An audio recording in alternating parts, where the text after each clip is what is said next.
TFNN. Headline News Update.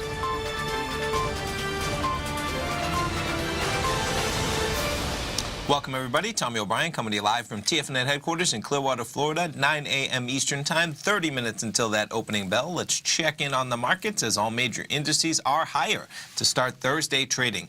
Dow Jones up 48 points, trading at 24,787. Looking at S&P positive by 6.7 points, trading at 2688. And NASDAQ futures positive by 9 points, trading at 6498. And the Russell positive by 3 points, trading at 1540. We'll jump over to the Nadex platform, start things off with the S&P 500, check in on some of the futures markets ahead of the opening bell.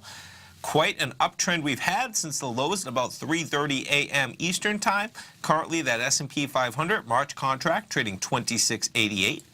NASDAQ 100, somewhat of a similar pattern. About 3:30 in the morning, we had the lows. From there, we've marched higher, gunning for that 6,500 mark on the NASDAQ 100, currently trading 6497. Dow 30.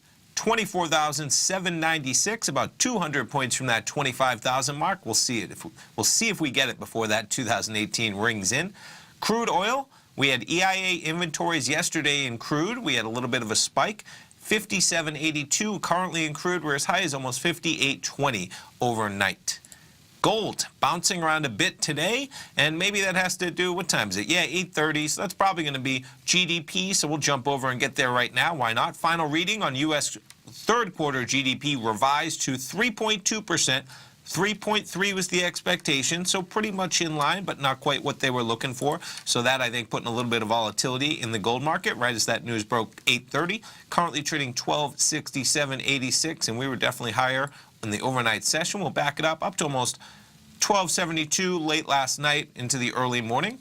And Bitcoin, how about Bitcoin? Let's expand this bad boy, because Bitcoin, man, quite an escalation in price to the downside right as we speak. 16,125. We're as high as almost 17.2 as of 2 a.m. this morning. We'll see where Bitcoin shakes out. Stay tuned. We have our man Larry Pensavento coming up right now. Then, of course, I'll be back here at 10 o'clock with Tom. We'll have natural gas inventory numbers live this morning at 10:30. We'll see how those numbers shake out. Then, of course, we have swim lessons, Basil Chapman at 12, Steve Rhodes. We got Tom O'Brien live 3 till 5, and it's Thursday, so we got our man Andy Hecht with the Commodities Hour live 5 till 6. Have a great day, and I'll talk to you next hour for a top of the hour update at TFNN.com.